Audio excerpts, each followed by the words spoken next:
Александр Твардовский. Рассказ танкиста. Был трудный бой, все нынче как спросонку, и только не могу себе простить. Из тысяч лиц узнал бы я мальчонку, а как зовут, забыл его спросить. Лет 10-12, бедовый, из тех, что главарями у детей, из тех, что в городишках прифронтовых встречают нас, как дорогих гостей. Машины обступают на стоянках, таскать им воду ведрами не труд. Приносят мыло с полотенцем к танку, и сливы недозрелые суют. Шел бой за улицу, огонь врага был страшен.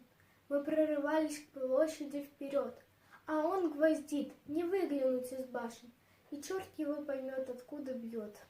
Тут угадай-ка, за каким домишкой он примостился, столько всяких дыр. И вдруг к машине подбежал парнишка. Товарищ командир, я знаю, где их пушка, я разведал, я подползал, они вон там, в саду. Да где же, где?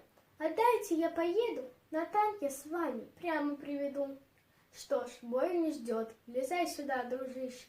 И вот мы катим к месту вчетвером.